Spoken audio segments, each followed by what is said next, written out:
Sebelumnya, Assalamualaikum warahmatullahi wabarakatuh. Saya Arya Wahyu Pradana, mahasiswa semester 4 jurusan Ekonomi Syariah, Fakultas Ekonomi dan Bisnis Islam, IAIN Ponorogo. Nah, di sini saya membuat video ini untuk memenuhi tugas mata kuliah, yakni Sejarah Pemikiran Islam. Nah, ini kami dari kelompok 10 akan mengulas seorang tokoh yang memiliki kontribusi besar dalam dunia ekonomi, yakni Adi Warman Azwar Karim. Nah, langsung saja kami fokuskan ini nanti kepada 3 subbab, di mana pertama itu ada biografi dari beliau, yang kedua pemikiran, dan yang ketiga nantinya ada kontribusinya dalam bidang ekonomi. Nah, saya di sini akan menjelaskan tentang biografi dari beliau. Beliau adalah Insinyur Hadi Warman Azwar Karim, lahir di Jakarta pada 29 Juni 1963. Ia kerap dipanggil Adi, seorang pemuda yang mempunyai hobi belajar. Lanjut kepada sektor pendidikan, ia menempuh S1 di 2 perguruan tinggi yang berbeda, yakni IPB dan UI.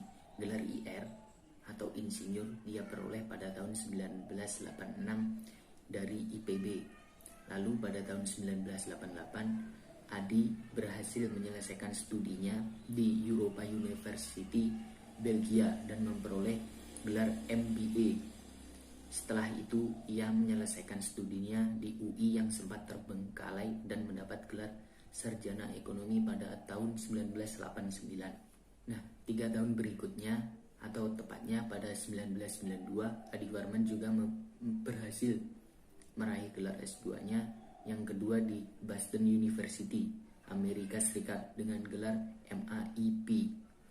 Modal akademis dan konsistensinya pada bidang ekonomi akan mengantarkannya untuk meniti berbagai karir prestisius.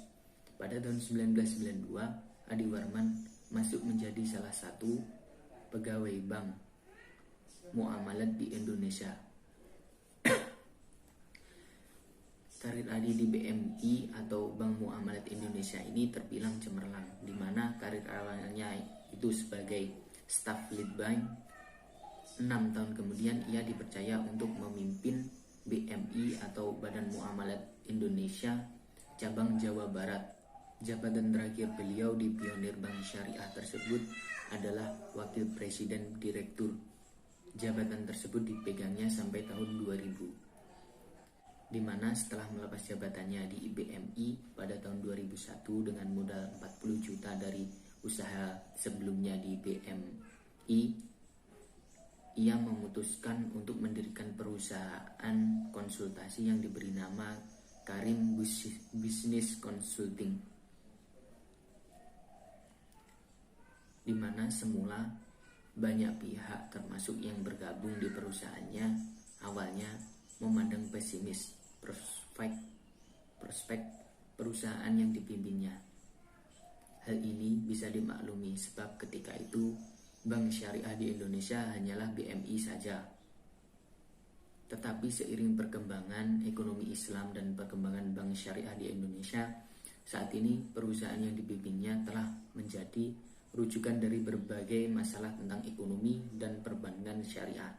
Nah, kontribusinya Adi Warman ini dalam pengembangan perbankan dan ekonomi syariah di Indonesia bukan saja sebagai praktisi, sebagai konsultasi, tapi juga sebagai intelektual dan akademisi. Ini terlihat ketika ia menjadi dosen tamu di beberapa perguruan tinggi ternama seperti UI, IPB, UNER, maupun IAIN Syarif Hidayatullah waktu itu, dan sejumlah perguruan tinggi swasta untuk mengajar tentang perbankan dan ekonomi syariah. Ia juga mendirikan SEF atau Syariah Economic Forum, di mana forum itu suatu model jaringan ekonomi Islam yang bergerak di bidang keilmuan. Ia juga tak lupa menulis buku yang diterbitkannya tentang ekonomi Islam, di mana salah satunya suatu kajian kontemporer yang merupakan kumpulan artikelnya di majalah Panji Masyarakat waktu itu. Nah, ia juga menerbitkan buku Ekonomi Mikro Islam dan Ekonomi Islam, suatu kajian ekonomi makro. Nah, mungkin itu beberapa pemaparan dari biografi seorang yang sangat berjasa menurut saya di bidang ekonomi ataupun perbankan syariah. Ya, mungkin itu yang bisa disampaikan dari saya. Nanti untuk pemikiran dan konsep ekonominya akan dijelaskan teman saya yang selanjutnya. Jadi tetap simak video ini sampai selesai. Nah, sekian dari saya. Jika ada kurangnya saya mohon dimaafkan yang seikhlas-ikhlasnya. Wallahu muwaffiq ila aqwamit thoriq. Assalamualaikum warahmatullahi wabarakatuh. Oke, di sini saya akan melanjutkan pembahasan. Saya di sini akan menjelaskan tentang karya-karya dari Adi Warman. Beberapa tulisan Adi Warman yang telah diterbitkan itu ada beberapa yang saya sebutkan. Itu yang pertama, Ekonomi Islam, tentang kajian kontemporer Islam. Yang kedua, Sejarah Pemikiran Ekonomi Islam. Yang ketiga itu Ekonomi Mikro Islam dan Kajian Ekonomi Makro Islam. Dari beberapa buku-buku tadi, Adi Warman menggunakan buku-buku tersebut untuk mengajar di semua perguruan tinggi tempat beliau mengajar. Terus terakhirnya beliau itu menulis satu buku yang berusaha memberikan pandangan secara komprehensif tentang perbankan Islam dengan memberikan analisis dari perspektif fikih dan ekonomi atau keuangan. Buku tersebut diberi judul Bank Islam, Analisis Fikih dan Keuangan, serta lebih dari 50 artikel yang membicarakan tentang ekonomi Islam yang disajikan dalam berbagai forum nasional dan internasional seperti Konferensi Ekonomi Islam Internasional yang disponsori oleh Economic Development Association yang ke-76. Dan Adi Warman dipercaya untuk menjadi anggota Dewan Syariah Nasional MUI dan Dewan Pengawas Syariah pada beberapa lembaga keuangan syariah. Yang selanjutnya, pada tahun 1999, Adi Warman bersama kurang lebih 45 tokoh dan cendekiawan muslim sepakat untuk mendirikan sebuah lembaga institusi internasional pemikiran ekonomi Islam, pemikiran Islam Indonesia atau The International Institute of Islamic Thought Indonesia. Sebagai induk organisasinya yang berkedudukan di Amerika Serikat adalah Lembaga Kajian Pemikiran Ekonomi Islam, yang berupaya mengeksplorasi islamisasi tentang ilmu pengetahuan sebagai respon Islam dan perkembangan dari ilmu-ilmu pengetahuan. Sama seperti induk organisasinya, Triple I Indonesia berkembang sebagai sebuah organisasi nirlaba dan bersifat independen, tidak berafiliasi dengan gerakan lokal manapun. Misi yang diembannya adalah mengembangkan pemikiran Islam, metodologi dan kontribusi umat Islam, dan membangun peradaban Islam. Dengan Triple T Indonesia inilah Adi Warman menebarkan tentang ekonomi Islam. Bersama beberapa tokoh ekonomi Islam Indonesia lainnya seperti A. Muhammad Saifuddin, Karnain, M. Amin Aziz, Muhammad Syafi'i, dan yang lain-lain, Adi Warman dimasukkan dalam kelompok pemikir fundamentalis dalam bidang ekonomi Islam. Selanjutnya, saya di sini akan menjelaskan tentang pemikiran-pemikiran ekonomi Islam dari tokoh Adi Warman Azwar Karim. Nah, sebagai seorang pemikir ekonomi Islam, kontribusi pemikiran Adi Warman Azwar Karim sangat besar terhadap perkembangan dan kemajuan ekonomi Islam. Di antaranya yaitu yang pertama adalah kebijakan moneter. Dalam kebijakan moneter ini, Adi Warman mengacu terhadap kebijakan yang telah dilakukan oleh Rasulullah Shallallahu Alaihi Wasallam dan Khulafaur Rasyidin yang dilaksanakan tanpa adanya bunga sama sekali. Nah, ekonomi pada masa Rasulullah dan Khulafaur Rasyidin ini bukan perekonomian yang terbelakang, tetapi perekonomian yang sudah maju. Dalam perekonomian pada masa itu tidak ada mengandalkan sumber daya alam, tetapi sudah merupakan perdagangan dengan menggunakan uang sebagai alat tukar. Nah, dalam mendorong pertumbuhan ekonomi dan sekaligus stabilitas, Islam tidak menggunakan bunga atau ekspansi moneter dalam melalui pencetakan uang baru.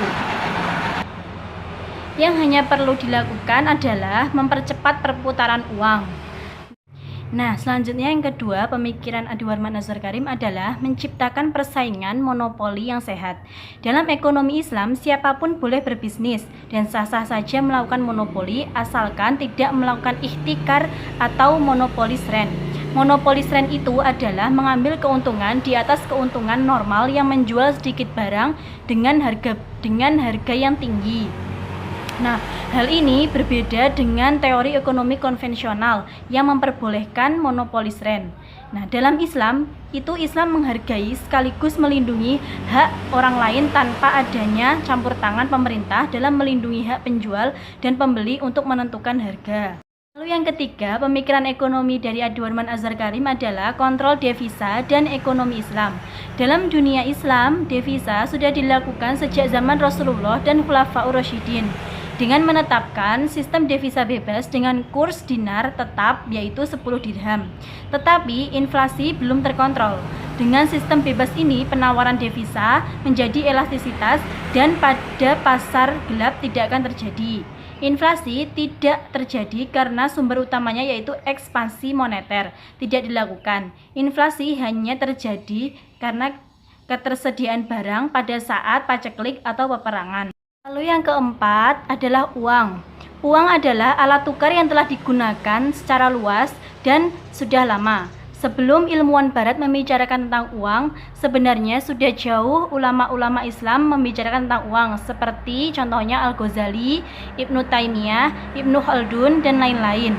Uang diciptakan untuk memperlancar pertukaran dan menetapkan nilai yang wajar dari pertukaran tersebut. Nah, uang tidak mempunyai harga, tetapi merefleksikan harga semua barang. Nah, karena uang adalah media tukar, maka penimbunan atau menarik uang sementara dari peredaran adalah tindakan yang keji atau jahat. Nah, karena tindakan tersebut mengakibatkan mengecilnya transaksi dan mengakibatkan perekonomian terganggu. Lalu yang kelima adalah zakat. Zakat dalam Islam adalah sesuatu hal yang sangat penting dan merupakan fondasi di dalam Islam. Karena zakat sudah disebutkan di beberapa ayat dalam Al-Quran, dan zakat merupakan salah satu dari rukun Islam yang posisinya ada di bawah setelah sholat. Nah, zakat itu berbeda dengan pajak. Meskipun keduanya ini sama-sama termasuk pemasukan di dalam negara, namun zakat dan pajak itu adalah hal yang berbeda. Begitupun dengan zakat dan sedekah. Zakat dan sedekah merupakan dua hal yang berbeda karena pelaksanaannya diniatkan dari dalam hati masing-masing seorang muslim. Dan untuk yang berhak menerima zakat itu sudah didasarkan dalam Al-Quran Surah At-Taubah ayat 60 yang menegaskan bahwa zakat, baik itu zakat fitrah maupun zakat mal, itu diperuntukkan bagi 8 asnaf atau golongan penerima zakat. Kedelapan ini sudah dibagi menjadi 2, yaitu yang pertama untuk membantu kebutuhan hidup individu-individu dengan zakat. Mereka itu adalah fakir miskin, amil zakat, mu'alaf, musafir yang telah kehabisan bekal, dan lain-lain. Terus yang kedua adalah untuk membantu kepentingan umum dan agama. Nah, dibagi menjadi 2 sasaran juga, yaitu yang pertama untuk pembebasan perbudakan, penjajahan, tawanan atau sandera, dan sebagainya. Lalu yang kedua itu untuk kepentingan umum, seperti pembangunan rumah sakit, mendirikan panti asuhan, sekolah, dan sebagainya. Yang keenam atau yang terakhir yaitu bank syariah. Berkembangnya bank-bank syariah di negara-negara Islam itu juga ikut berpengaruh ke Indonesia.